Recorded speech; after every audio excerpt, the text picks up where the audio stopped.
This is episode 6, and we're still looking at the 3 rusty M240. This episode is all about the power supplies. So let me put them on the table and let's go through them individually and see if they're working. So hold on.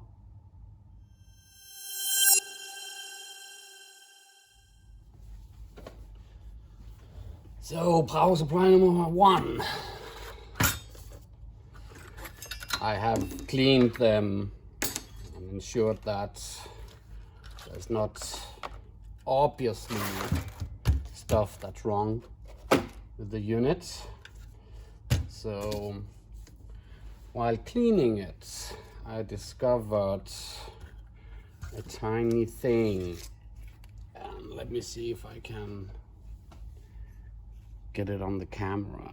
So this area, it seems that there's no connection. Let me find a screwdriver so I can, it seems that there's no connection from this one to that plate, and this one is that rectifier. So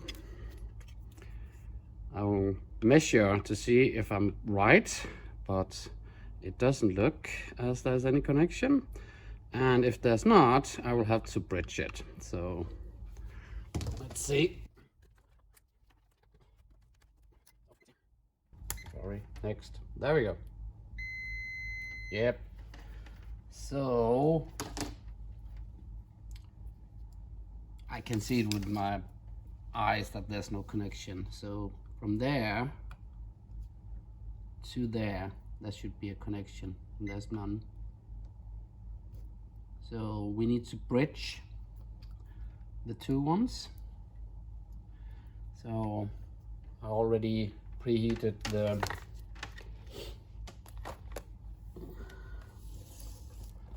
this one, and I'll see if I can bridge it with this small one. Let me just start by putting some tin on it.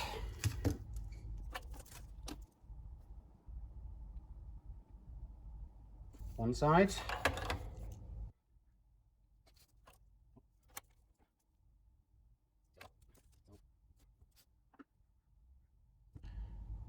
I'm hoping I can do like this. Yeah, that should do it. So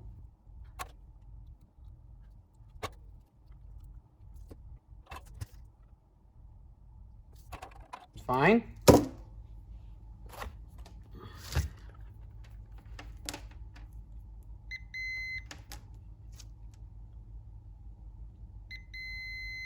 Yep. How's that? So besides that one, I don't see any loose soldering or anything I need to know. So this is the low power area. Let's see if there's any issue with this board, which is the high voltage area. So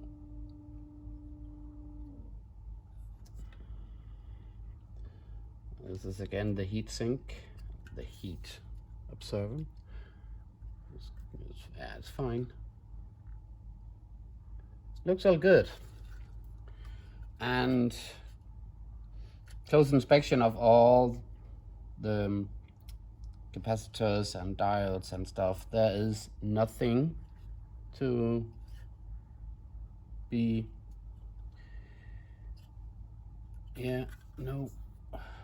nothing on this one. It's just seeing if there's any leakage capacitors.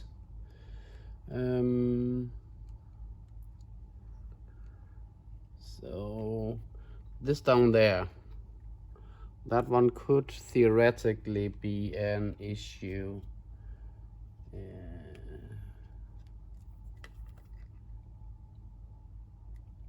let's desolder it and just have a look.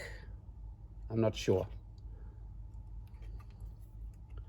So I usually have my pen, but I can't find my pen today, so I usually do that to mark when I need to desolder. So that should be these 2 points.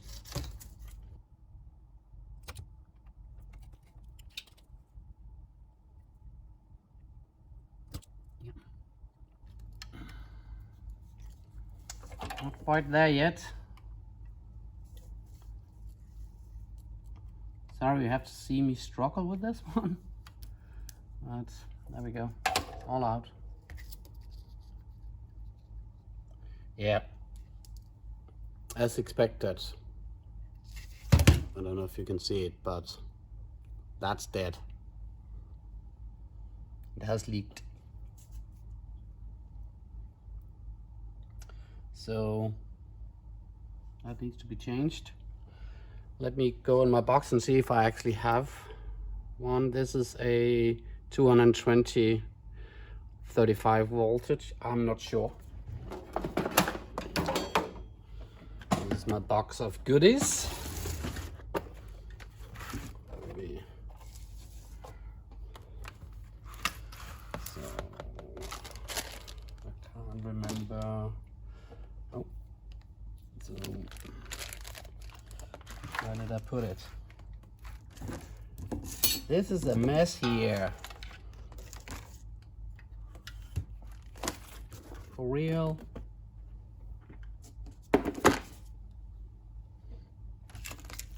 There it is. Found it. So we were saying 220 35 volt.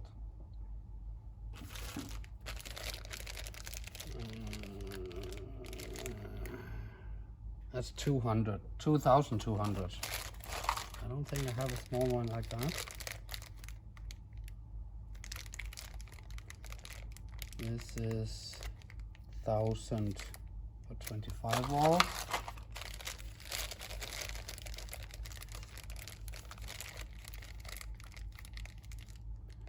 These are 1000 for 6.3.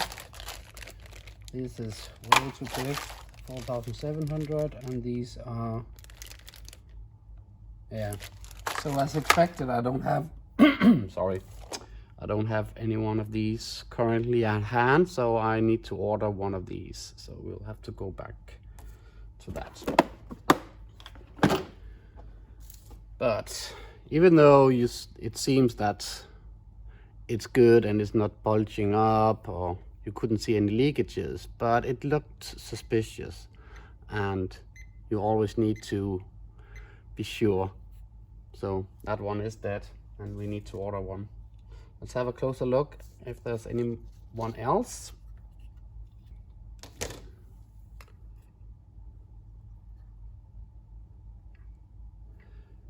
Nope. Everything looks fine, I would say, yeah. So this one goes back, and we'll have to continue with the next one. Power supply number 2, and this is take 2 because I lost the whole footage of me going through power supply number 2. Sorry. I measured it and I didn't see any problems. There were no bad connection or caps leaking over the board or anything. But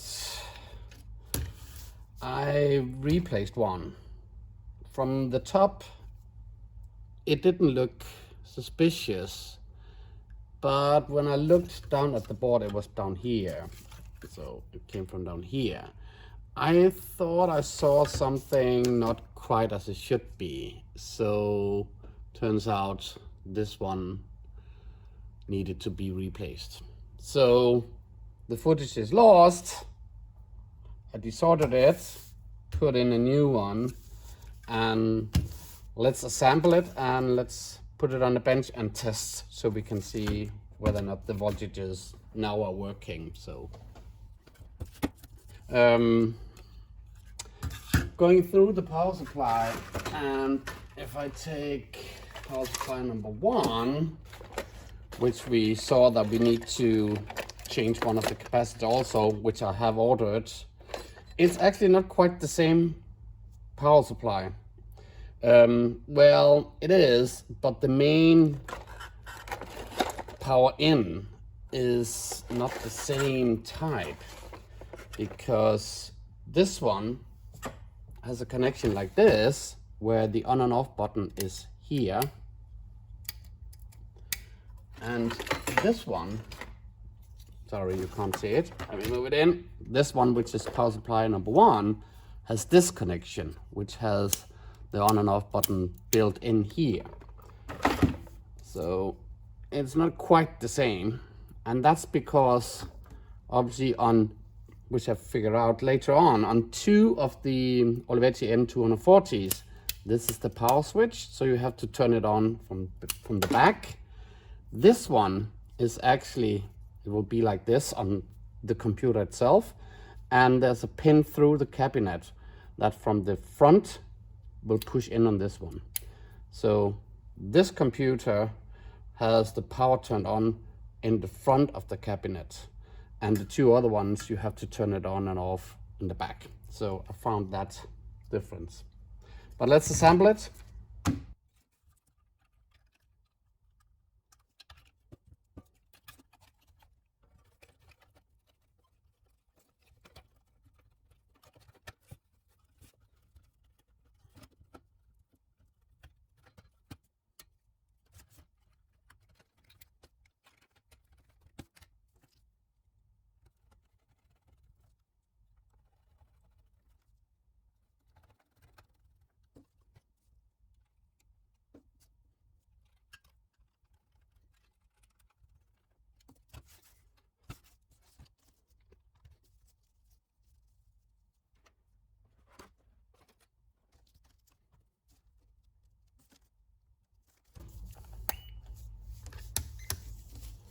So it's assembled. Sorry for the mess, but so this should look at the 12 rail. This should look at the 5-volt rail. So let me hook some power into it.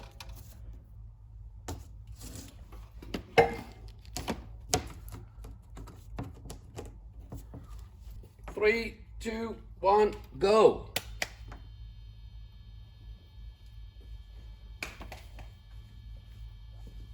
That's okay. We have almost 5.2, and here we have 11.40. So I will say 1 down, all good. This was a problem.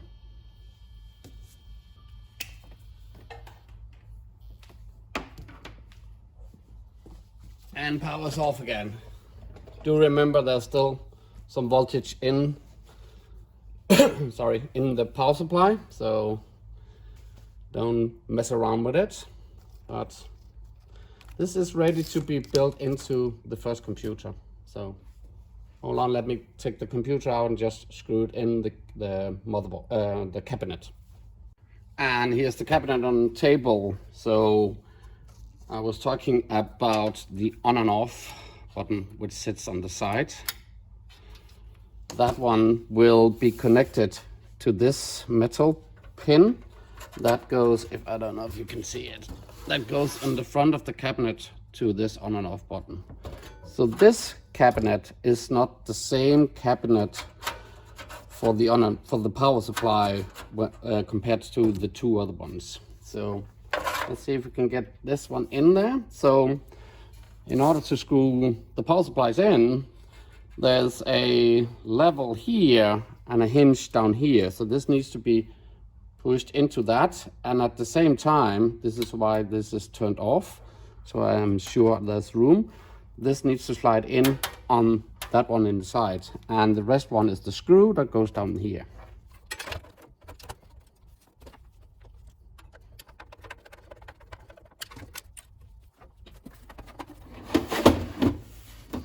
So computer number 2, power supply is working.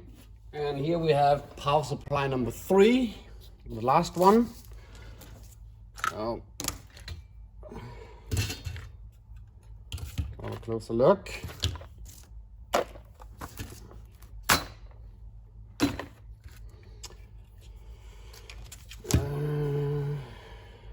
Yeah, well,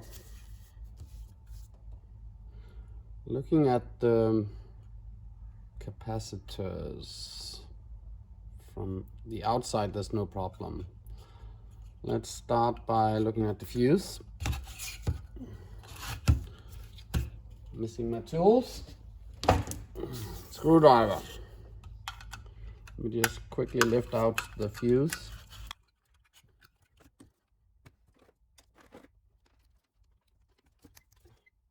Yep. The fuse is okay. Let's put it back. So from the outside, this actually looks good. And I don't see any problems with any of the soldering points. No. So this looks good. That was the high voltage. This is then the low voltage.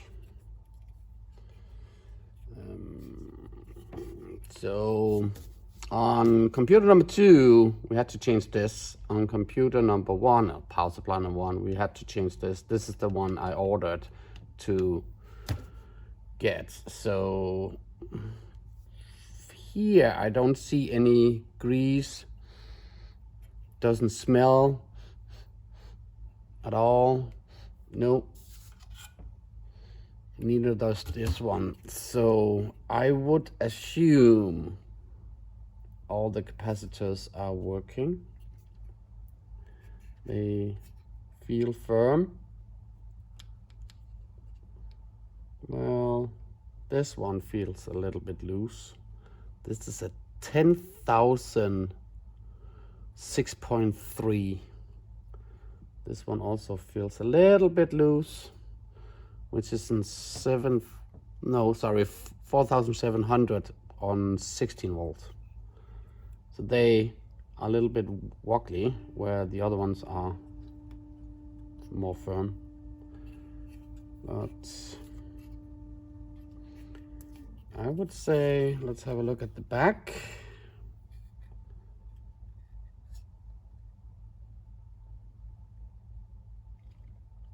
All looks fine. This area is the area on the power supply number 1 that we had to bridge.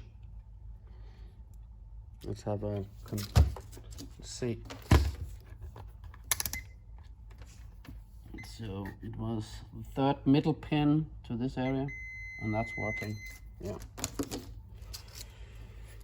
So I would say, all in all, everything looks fine. Everything looks fine in this one. So let's hook it up and see if it's working.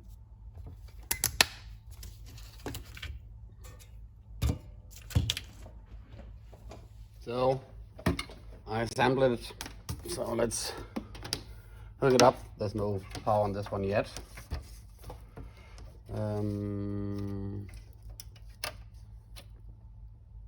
I'm assuming like this. And put on the 5-volt rail. And the other one, let's mount it to orange, which should be 12 volts. Put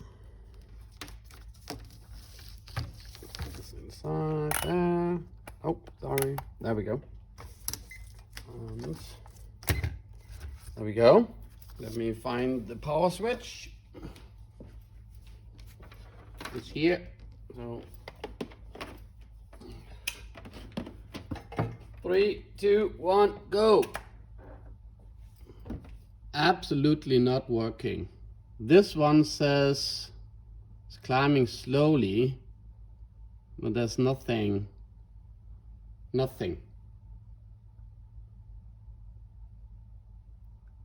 So there's probably a capacitor or a rectifier that needs to be replaced. So back to the soldering iron. So the soldering iron is heated up. I have my tools ready and the power supply is here. I'll be honest, I never ever do anything on the high voltage area because I have no knowledge or understanding on it. So I'm not doing anything over here. If I look at this area, I have no clue what could be wrong, but I'm suspicious about the capacitors in the beginning. After that, I may have to look at some of the rectifiers to see if that could be some of the issues. So what I always do when I remember to find my pen, I mark up all capacitors. So I mark them so I don't desolder anything I shouldn't desolder. So I will start removing the two ones that I had to change on the two other supplies. It's these two, and then we'll take it from there. So I'll come back once I removed the stuff.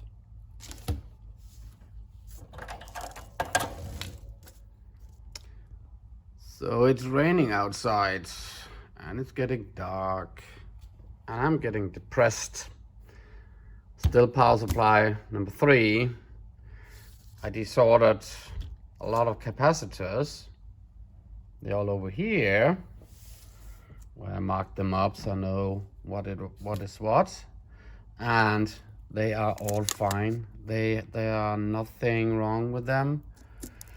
And yeah, I have literally no clue. Mainly because I have not, let's call it the education to understand a switch power supply like this. So I don't think there's anything wrong down here. I think it's up here, but this is the high voltage area. And as I said, I am not touching that.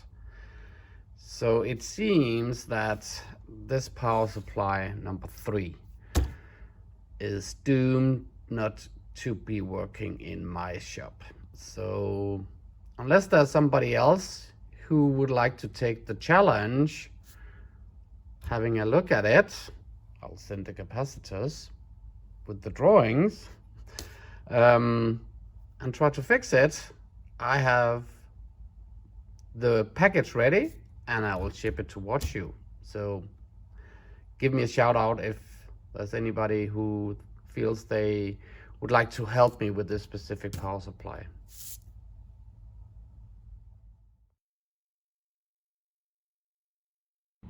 Good news. I got a bag of the missing condensator. This was the 220 35 volts. So let's put this one aside. Let's grab one of these. And we took it out down there. I'm not sure if you can see it on the camera, but there's a circle with a smaller circle on it, and the smaller circle inside, that's the plus. And on the capacitors, it's actually stating minus. So the long one and the opposite side of minus, that's plus. So it goes in like this.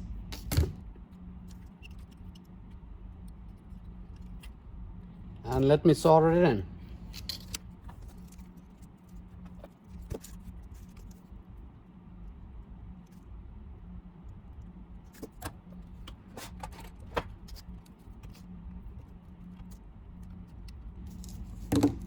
There we go. Let's try and hook it up and test if it works. Put it in the casing. As you know, I don't touch it if it's not in a casing. So there you are. Hook it up.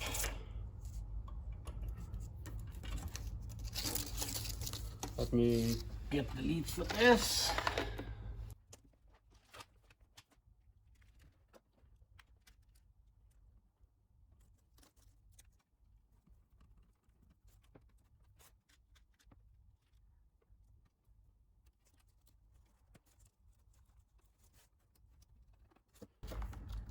Let's hook up some voltmeters.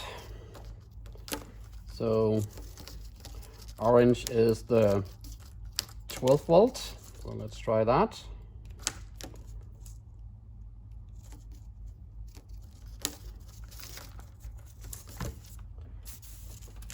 And here we have the 5 volt rail. So let's hook that up to the other one.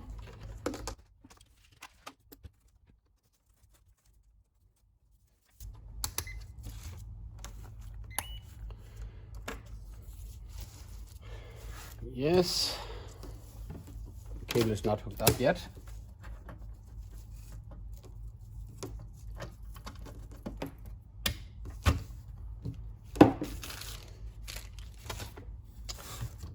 Let's cross our fingers.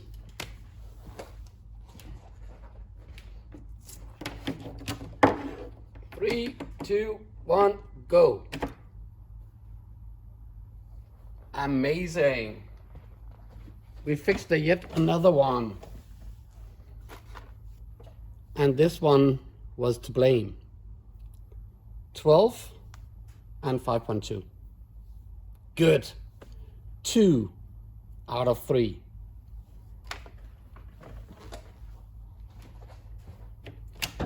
Unhooked. Remember, it takes a while, so don't touch it.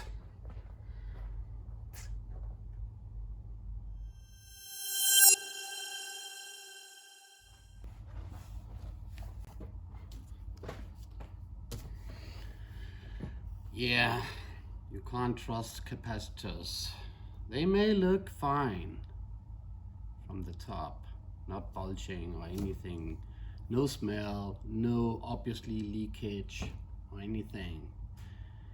But taking them out on the bottom, you may see that they have leaked. So don't always trust them. 3 power supplies we have fixed in this episode, and I managed to fix 2. The third one, that one. Sorry, I don't have the needed skills to go into a power supply, a switch power supply. So if there's anybody out there who would like to help me, I'm actually willing to send the power supply to you so you can have a look and see if you can see the problem. I'll pay for shipping, and I'll ensure that if we need to buy any capacitors or condensators, whatever, I'll cover it, because I actually really want to have this power supply up and running, so I have all 3 computers up and running. But if nobody feels they can help me, I will probably just have to buy a new power supply and try to fix it into the power supply casing, and so I get them up and running. So this was episode 6, and the next episode 7 we will turn on the computer and see if the motherboards actually are working. So stay tuned for that one. It's been fun, but we managed to get 2 out of 3. I would like to thank you for watching me, and do that one if you liked it, or and please remember to subscribe. It just helps you get notification when I'm posting my videos. So thank you for watching again, and see you soon. Goodbye.